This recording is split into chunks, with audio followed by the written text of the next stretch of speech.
Australia itu gimana Pak update? Ya kita udah apa namanya bicara banyak. Di antaranya adalah kita ingin patroli bersama. Lalu kemudian banyak juga yang nelayan kemudian tertinggal di sana yang nanti akan kemudian kita jemput dengan kapal. Itu kita pulangkan ke kapal. Jadi satu sisi memang kita harus juga menjaga ya kerjasama antara tetangga ya.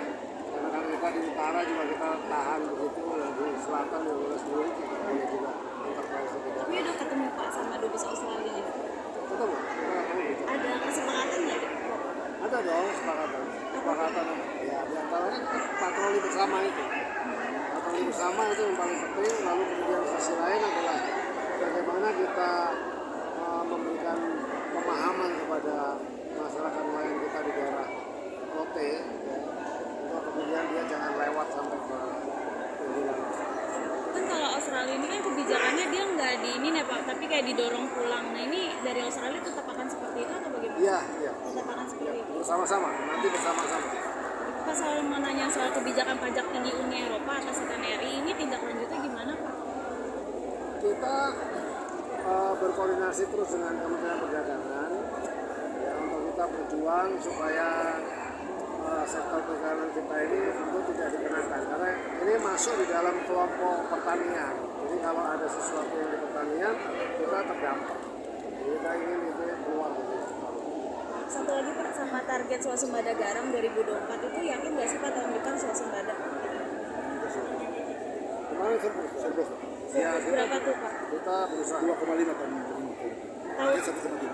Tahun depan 2 juta. Saat ini 1,7 ton. Tercapai 2,5. Tercapai 2,5 ton. Kalau tahun depan targetnya berapa tuh Pak? 2 juta. Berarti optimis ya Pak, swasembada lagi tahun depan? Harus optimis. Harus optimis. Pak, mau update progres lelang pengawasan kapal Pak, pengawasan kapal satelit Pak. Iya, progres lelang pengadaan satelit untuk kapal pengawasan Pak. Oh ya, sekarang sedang dalam proses. Bagaimana Pak update-nya Pak? Mudah-mudahan cepet dong. Mudah-mudahan juga itu kan lintas. Pak Menteri, Pak kan total anggarannya 5 miliar. Dari mana Pak dananya Pak? 5 miliar.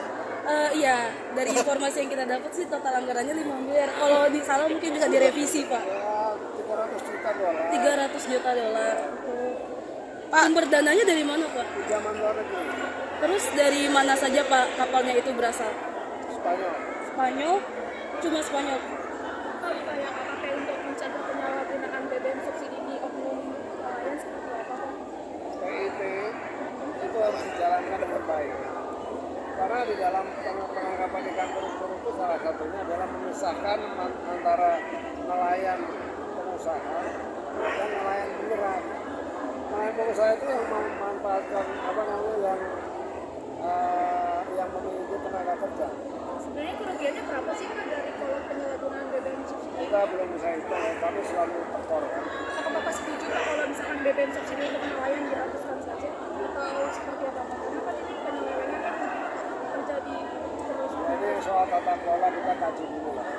Saya akan mengkaji, makanya kemarin dengan model seperti pembangunan kampung nelayan modern itu salah satu solusi.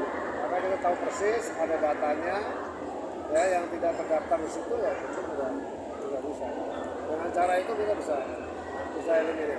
Pak, progres pengadaan pengawasan kapal tadi sudah berapa persen Pak kira-kira sampai sekarang? Sekarang baru proses kontrak. Baru proses kontrak. Pak, PNBP tahun depan berapa Pak? PNBP tahun depan targetnya berapa? Aduh, mudah-mudahan tahun depan bisa baik ya. Tadi kan 1,6 kan triliun kan sampai Desember. Tahun depan berapa? Lebih dari itu. 2T sampai Pak. Mudah-mudahan. Terima kasih Pak.